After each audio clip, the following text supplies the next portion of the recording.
What up? I gotta. Despite previous videos, I'm not being completely biased in this one. Go check out that last video though. The last one was funny. But what's in there? We gotta talk about the guys' nights, bro. So we gotta reveal that the guys' nights kept going back after Shanks when Shanks was a baby on Roger's pirate ship, because what's in it? What happened on God Valley? Shanks was picked up by Roger, blase, and they couldn't get him right then and there, and we just assumed they left it alone. At least they got Shamrock. Nah, they kept coming back. That's why Scopper knows about Sommers, and that's why Sommers is afraid of Scopper, because apparently what was happening was they kept coming and they kept getting blasted off on some Team Rocket shit. Yo. And then we learned the method of how to beat the guys' nights, because the regen is a thing. The regen, we gotta find a way to get past it. And I remember when Chopper was like, oh, I need to follow the bond. He must have the method. And initially it was like, maybe this is some type of magic or something. Nah. Just keep hitting these niggas. You got Conqueror's Haki. Keep hitting them. They gonna feel it eventually, and then eventually they not gonna be able to take the pain, and they just gonna give up and go home. So it's a battle of attrition. And you know how bad that sounds? Because scratch the fact that, oh my gosh, it's Conqueror's Haki again. Oh my gosh. Fuck that. Your whole win con is battle of attrition. They beating you because you just can't take that ass whooping no more. Oh my gosh. So it makes it way easier to compare them to other people when you just keep losing over and over again to the same nigga until you just get sent home because you can't take it no more. It gets way easier.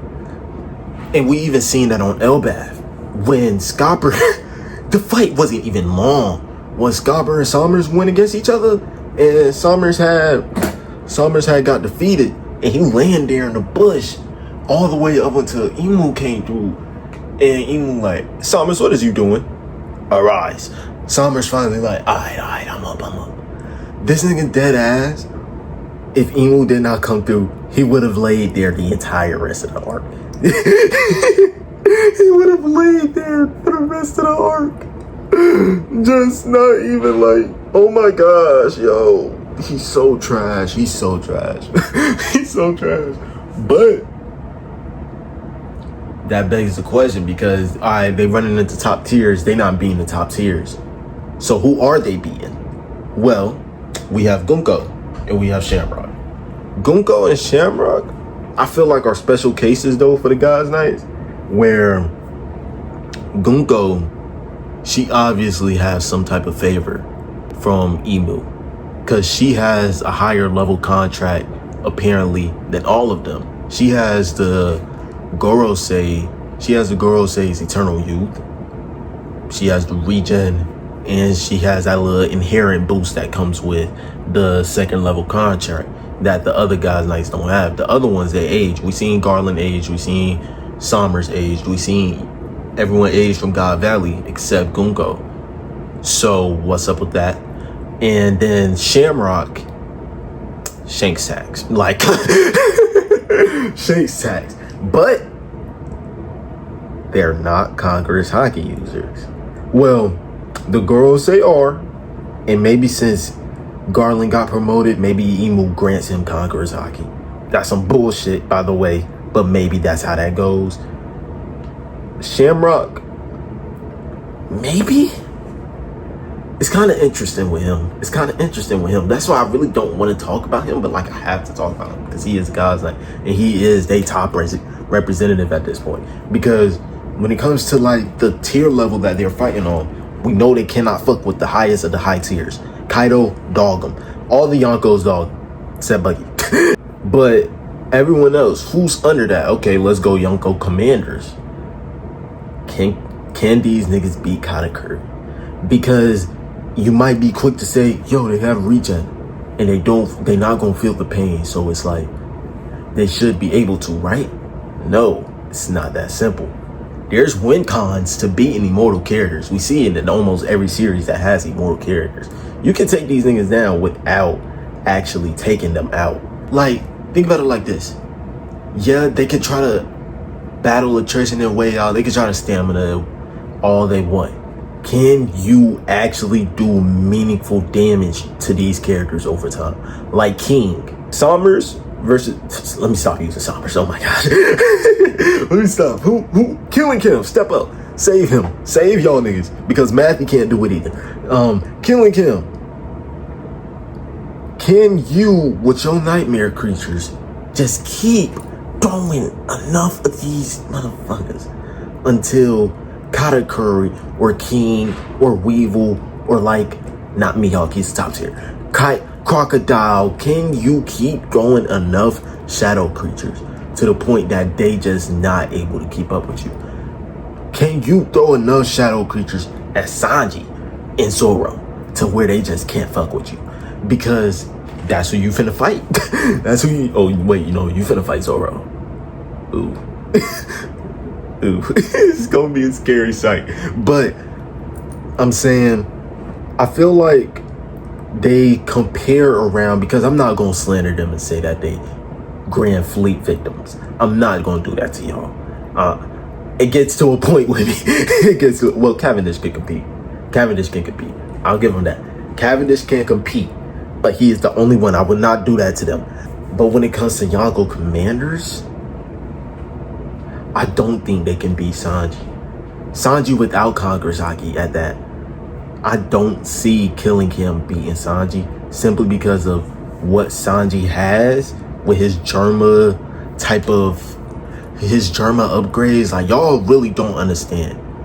Sanji is a whole tier above humanity, above regular humans in the One Piece verse. And when it comes to the One Piece verse, it's like these characters that don't have regen but just have inherent durability and endurance, they taking these hits and they finishing their fights. Y'all have regen, just work on your endurance. And we got a problem. You feel me? Like, I'm getting off track. But with Sanji, his endurance is so crazy that they'll literally probably just end up stalling each other out if Sanji does not unlock Kangasaki. And I feel like it'll be the same thing if they went against King. Katakuri is iffy.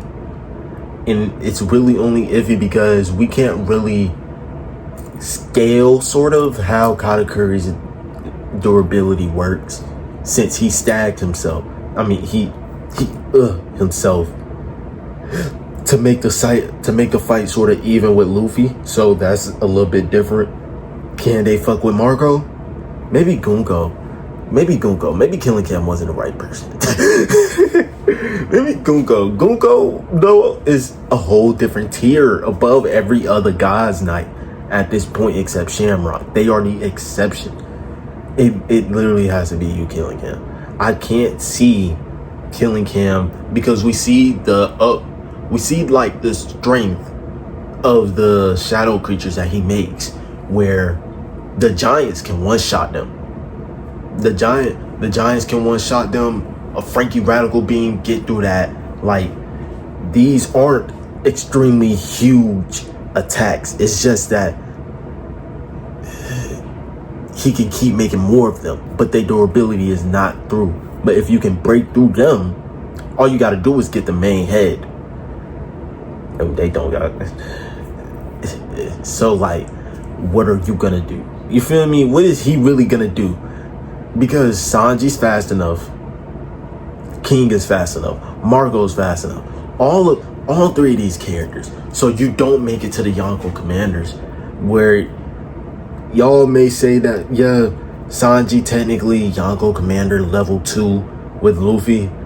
Sanji is on commander 1 level with Zoro though. So they not on commander 1 tier. Get to commander 2 tier, they beat King. I mean, they beat Queen. They can beat Jack. But with Blackbeard's people is interesting. Burgess genuinely like might scare the fuck out of Sombers. I'm not gonna lie. Burgess with the strength fruit, he might actually just scare these things. And I can't even blame them for that. But at the same time, they do have, I'm not gonna discredit them. They do have very exceptional talent with their devil fruits.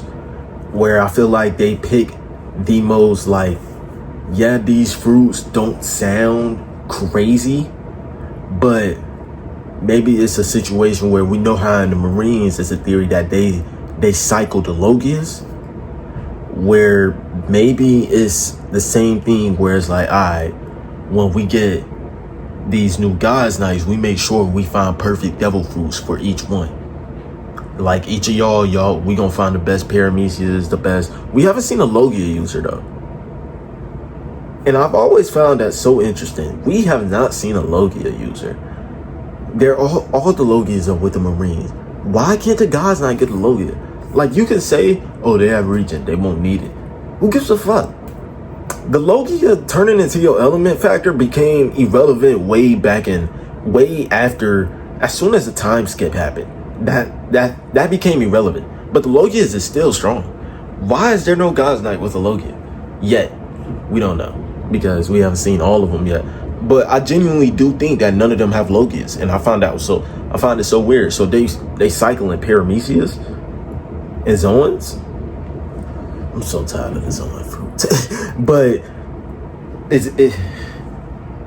they do have very masterful use of their abilities. Like the arrow fruit. And I'm saying this genuinely. The arrow fruit is probably trash as hell. Where even Loki already revealed the weakness of it. But because Gunko is so masterful with her ability, she's like, hey, it don't even matter if you can sense it. It's still gonna hit you. I'm like that. Like, they so masterful with their devil fruit abilities that if you don't have hockey, and I think I'm gonna draw the line there. If you don't have hockey, you're an off factor. If you don't have armament, if you don't have observation, especially conquerors, you really you just not doing nothing, because they really blitz through those. But as soon as But it's not just Gunko that's really masterful with her ability. Sommers, with his devil fruit, I know I've been clowning him. He actually is he is very skilled with his. Like him being able to use that sort of thorn umbilical cord, and how he absolutely dogged my nigga Saul. Oh my gosh, got dogged out. Saul is not a factor, but like with all the things we seen and how he has the kids, like the whole invisible thorns and everything, and we already seen how broken Killingham is. I don't need to go any further with him.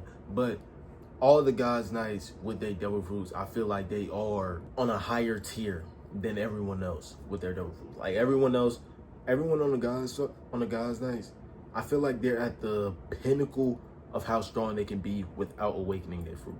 I don't think they have awakened their fruits, because when it comes to the God's Knights, I don't think that they are a faction. They don't fight a lot. They don't get into a lot of the big battles that happen in the One Piece verse. So they don't have the opportunities to really have to push themselves to that point that okay, let me awaken this bitch. They don't need to do that. But they at the pinnacle where they on the border of it. They just haven't been pushed because they don't they don't see no action. You feel me? Doflamingo is honestly, Doflamingo is the perfect example of the potential that the God's Knights can have. And I'm not sitting here saying that Doflamingo can beat the God's Knights. He doesn't have Conqueror's Code. He does have Conqueror's Haki though. He is, damn, these niggas do not have Conqueror's Haki. Doflamingo is a D1 prospect. Why did they not draft him? Anyways, Doflamingo is a great example of how they can be if they just seen more action, if they got in the field more often. He awakened that because he went down to the lower realm and he seen, oh, y'all, these dirty niggas get down. Let me catch up with you. Like, because he had that in-person experience, he elevated. That's why I feel like the God's Knights from God Valley incident compared to the new ones, they elevated.